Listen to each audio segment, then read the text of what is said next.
Borrow until you die. Strategy daw to ng mayayaman. Legal ba to? Safe ba to? May video si Robilt about this. And the idea is simple, the surface. Instead of selling your asset and paying tax, you let it grow, then borrow against it. And use that money to keep building. Sounds powerful. Also very easy to misunderstand.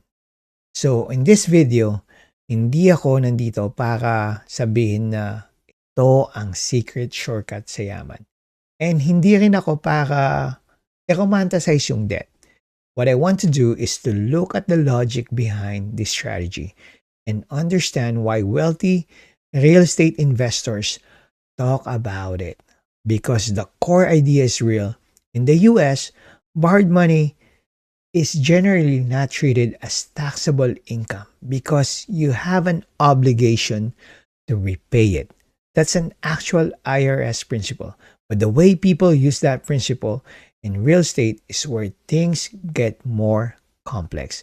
And honestly, that's the part I think is worth understanding.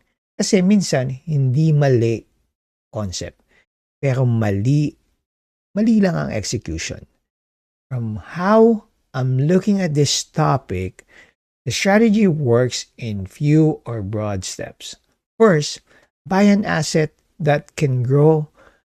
The starting point is usually ownership of a cash flowing or appreciating asset, often real estate.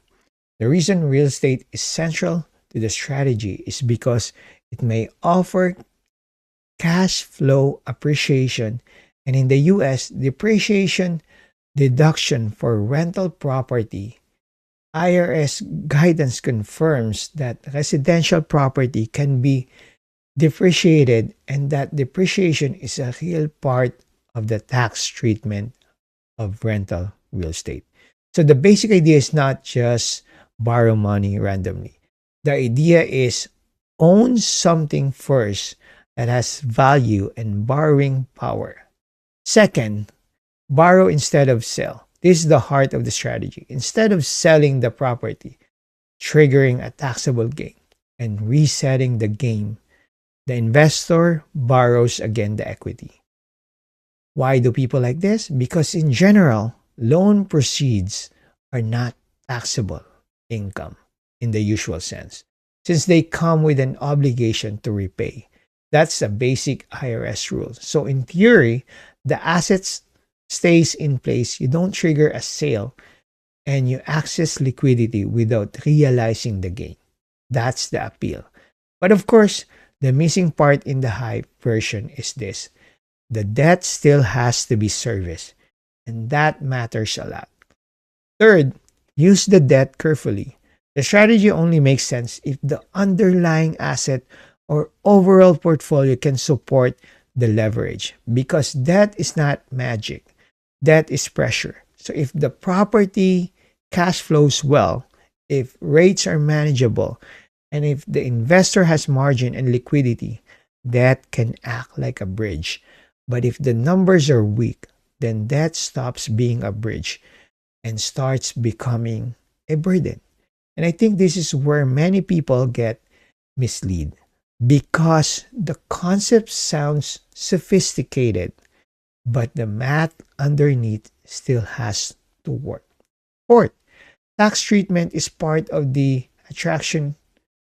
In US real estate, depreciation and more advanced tools like cost segregation can create tax deductions or timing benefits depending on the property and the investor's situation. IRS publication explain depreciation and special depreciation rules, though actual outcomes depend heavily on facts and tax advice. That's why some investors find real estate attractive, not just because of appreciation, but because the tax treatment can be more favorable than many people expect. But again, that does not mean everyone can or should try to force the same playbook. And honestly, maganda naman talaga siyang pakinggan. Because if you compare it to the normal worker cycle, earn, get taxed, spend what's left. This is this owner style strategy sounds like a completely different game. You keep the asset, you access cash, you try not to trigger a sale too early, and I can see why that gets people attention. Especially if they never heard the idea that not all cash that comes into your hand is treated the same way for tax purposes. Pang ibang operating system siya. Ownership first, selling later. Maybe never. But after digging deeper, napaisip din ako. Because while the strategy sounds powerful, the real question is not, can this work? The better question is, for whom does this actually work and under what conditions? Because this is not the kind of strategy you judge based on the slogan alone. You have to ask, what asset is backing the debt? How strong is the cash flow? What are the interest rates? What happens if the property underperforms? What if the debt is cold, renewed at worse terms, or becomes hard to service? That's where the real conversation is. Dito na pumapasok ang difference between smart leverage and dangerous leverage. So these are the questions that naturally came to mind. Is that really a tool, or does it only become a tool when the asset and the math are strong enough? How do people pull equity out of a property without just setting themselves up for more pressure? And when people talk about tax advantages in real estate, how much of that is genuinely useful for regular investors? And how much depends on very specific US tax rule? So, from what I understand, first, borrow money is not the same as earn income. This is one of the key reasons the strategy exists at all. In the US, money borrowed through a bona fide loan is generally not income because there is an obligation to repay it later. That does not make it free money, but it does explain why borrowing against appreciated assets can be appealing from a tax perspective. Second, real estate is uniquely useful here. Real estate is one of the main assets used in this strategy because it can combine leverage, appreciation, cash flow, and tax deduction like depreciation that makes it very different from just borrowing against random consumption. IRS publication clearly described depreciation as part of the treatment of income producing real estate. Third one, this is not a simply copy paste strategy, especially outside the US. This is very important for your audience. A lot of the sexiest parts of the strategy are discussed in a US tax context.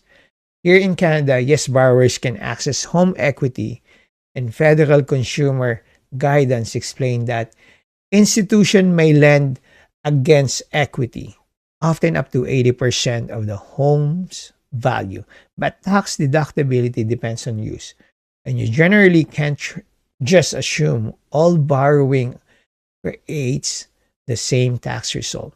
So for a Canadian or cross-border audience, this topic needs to be understood with country-specific caution. The strategy is real, but the details are everything. Hindi porket legal ang concept, automatic, simple na rin ang execution. So, this is not like mangutang ka lang ng mangutang. And it's definitely not free money from your house. This strategy only works when the asset is strong, the leverage is controlled, the cash flow is real, the terms are manageable, and the investor actually understand what they are doing. Otherwise, that can easily become dangerous. So, yes, wealthy people may use debt differently, but that doesn't mean all debt is wealth building debt. That is a tool, but only in disciplined hands. So, I'm not here to tell you, gawin mo to kagad. I'm just sharing the logic behind why some wealthy investors prefer borrowing over selling. And for me, the biggest takeaway is this: ownership changes the money conversation. Because once you own appreciating assets, you have more options. Not always easy options, not always low risk options, but more options.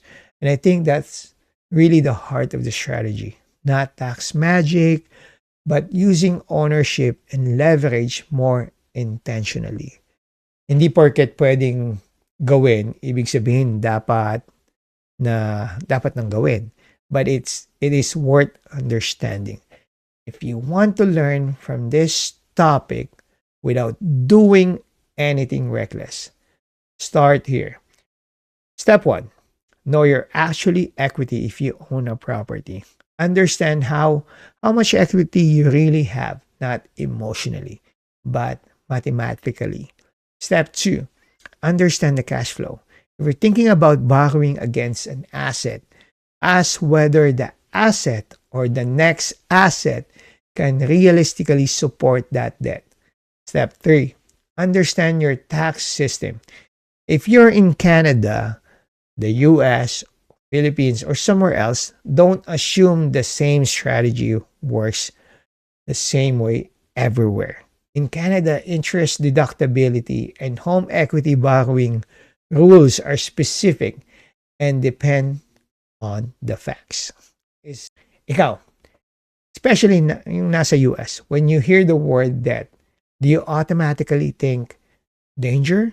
Or do you think it can be useful tool if the asset, numbers, and strategy are strong enough? And when it comes to wealth building, would you rather sell and realize gains or keep the asset and find another way to access liquidity? Comment mo nga, curious din ako how people see this kind of owner mindset. If you want simple, real talk about money, follow ka lang. We break it down so we can build wealth step by step, hindi instant, pero posible.